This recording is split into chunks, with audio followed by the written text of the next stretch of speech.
Hey guys, it's the Villaman here, and we can finally compare actual next-gen gaming performance of two of the best gaming TVs of 2020 using the Xbox Series X and my favorite new addition, Cyberpunk 2077. Stick around.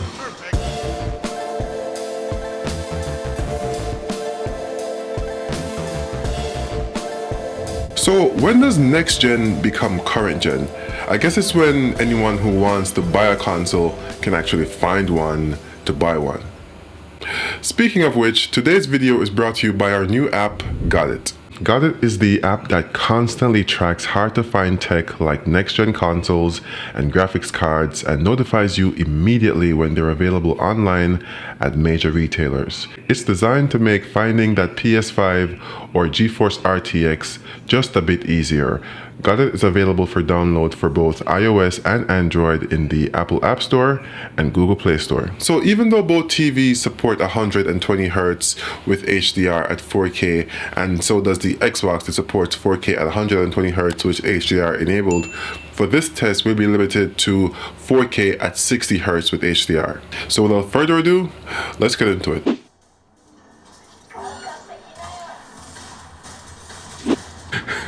Why did I do that? I'm not even exactly sure what I expected to happen. Now we'll be doing the comparison using the Xbox Series X, which would then be fed to a Denon X4700H receiver, which would then split the signal between both TVs. So each TV will be getting the exact same signal from the Xbox. That way, any differences you see between each TV will be a direct result of the TVs themselves.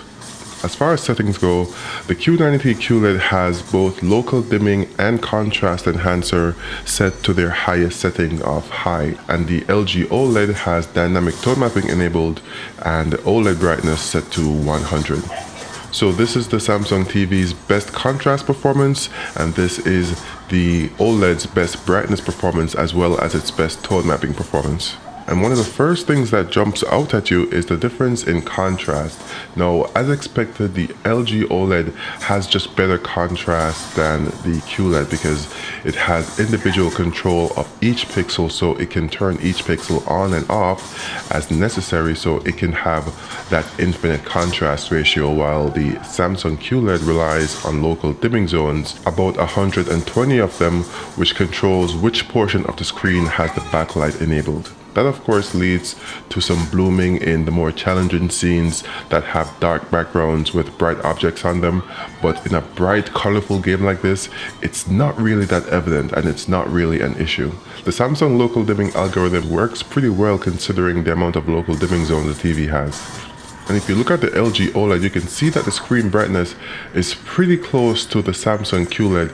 Where it differentiates is in the peak brightness of the specular highlights, where the Samsung can get much brighter than the LG does at around 1200 nits, while the LG is limited to a max of about 750 nits. Average scene brightness though is very comparable, even though the Samsung maintains a higher overall average scene brightness. Where both TVs are doing really well though is in the color reproduction. Both TVs produce some very vivid and punchy colors that makes the image just pop off the screen. But because of the OLED's better contrast, it has a higher perceived saturation than the QLED does. Now both TVs support adaptive sync technologies, so they both have support for AMD FreeSync as well as the HDMI 2.1 standard VRR for variable refresh rate gaming, so the refresh rate of the screen changes depending on the input of the console. But the LG OLED also supports NVIDIA FreeSync.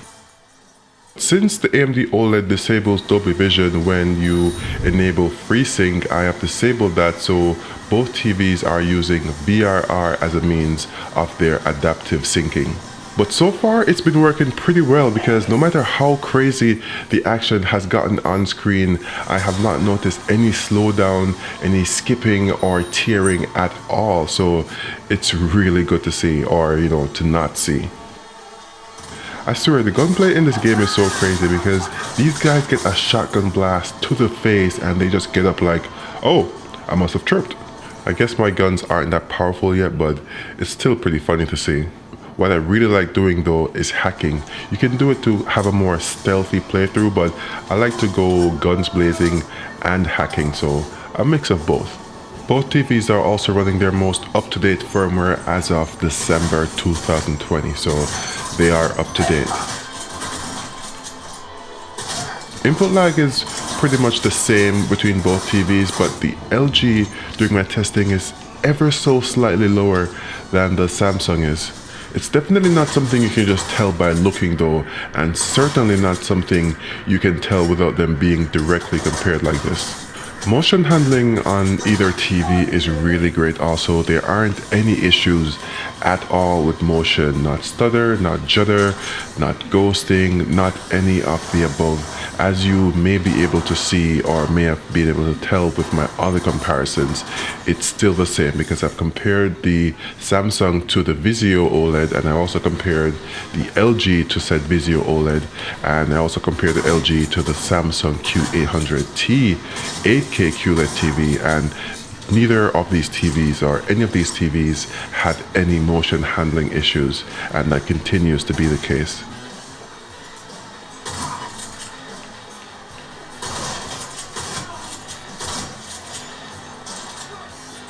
I do though notice some minor clouding on the Samsung screen, as well as some dirty screen effect in some instances. These don't happen all the time, mind you. The clouding happens when the screen is full black, and the dirty screen effect often comes up when it's full gray. So it's not in a typical gameplay scenario that you see it, but it does happen, at least on this TV. Screen uniformity issues like that though varies panel by panel, so you may or may not have those issues yourself. In a room with controlled lighting like this one, the LG is the better performer because the brightness of the screen isn't an issue, and neither is reflections, both of which the Samsung QLED excels at. So the only thing the LG has to do well is produce colors and contrast, which it does very well. So the brightness wouldn't be an issue, but as soon as the room gets brighter and the windows open up, that's where the Samsung excels, because it has really good peak brightness as well as really good reflection management. But I think they're both converging in the middle, where they do well in the scenarios that their counterpart do really well in. So for instance, the Samsung does well in a dark room. Granted, it has issues with blooming from the backlight, but it still has really good backlight management, so it does really well because the colors get punchy and the contrast is great. And the OLED does well in a bright room also because of the high peak brightness that it has nowadays, but it still has issues with reflections because the screen is so glossy, and even though the screen gets pretty bright, it's still not as bright as the QLED gets. But in a dark room is where it excels because it doesn't have to worry about its peak brightness, and it can instead focus on its strength in color reproduction and in contrast. Both TVs are really great for gaming, but if you're doing more on your TV than just gaming, you want broad-based support for things like HDR standards, and the QLED not supporting Dolby Vision, I think, is a huge oversight, because Dolby Vision is quickly becoming, or has been really, the standard for HDR content with dynamic metadata. HDR10 Plus, which the Samsung supports, just doesn't have that wide, broad-based acceptance that Dolby Vision has, despite the number of years that it's been out and available. So the OLED supporting Dolby Vision and not HDR10 is a win in its case, because Dolby Vision has the more broad-based support and it's not as niche as HDR10 Plus is.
You know, given the difference between the technology of both of these TVs, it's actually pretty amazing how close they get in certain respects, both how close in brightness the OLED gets to the QLED and how great the contrast is for the QLED when compared to the OLED. Now, of course, the contrast performance of the QLED isn't as good in game mode as it is in movie mode because it raises the midtones to help with shadow detail, but it still looks pretty great. In isolation, either of these TVs would be a joy to have and to play with, but when compared directly, they both hold up very well against each other. They perform very well in both low frame rate and high frame rate gaming. I tested high frame rate gaming using Dirt 5 and Call of Duty, which both support 120 frames per second rendering and outputting, so it was true 120 frames per second, and they both were extremely smooth and worked extremely well. The Samsung provides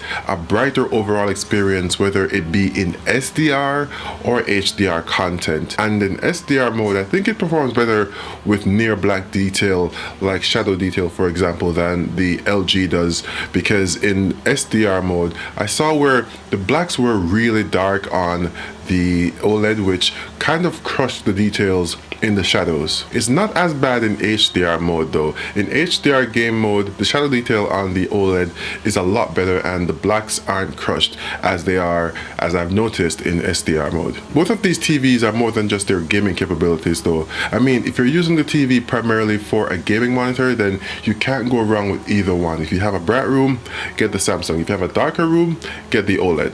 But that's just gaming in isolation. If you're doing more on your TV, like watching movies, watching TV, for example, then there are more things to consider. Now, of course, if you have a bright room, a room on the brighter side, then the Samsung will be the better choice because of its anti-reflective coating and its higher overall peak brightness. But as far as content is concerned, it doesn't have support for Dolby Vision, which has become the standard for HDR content with dynamic metadata, as opposed to HDR 10 Plus, which hasn't gotten as wide a reception as Dolby Vision has. Now, there's always HDR 10 with static metadata, which both TVs support, but for dynamic metadata, the Dolby Vision support on the OLED has much wider support, and almost every movie released now is released in Dolby Vision also on Blu-ray disc, and the boxes, the streaming boxes that actually stream movies like the Apple TV, for example, now those stream in Dolby Vision and not HDR 10 Plus. So Dolby Vision has a wider overall support and adoption than HDR 10 Plus does, and that might be a factor which you may want to consider. But let me know your thoughts in the comments about either of these TVs. Have you bought one? Are you considering buying one? Let me know.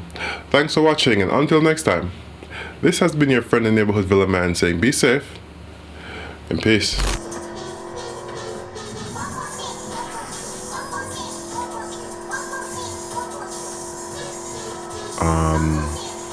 Okay. Speeding on a highway on a motorcycle and the game freezes. This can't end badly at all. Wait, what? Wow.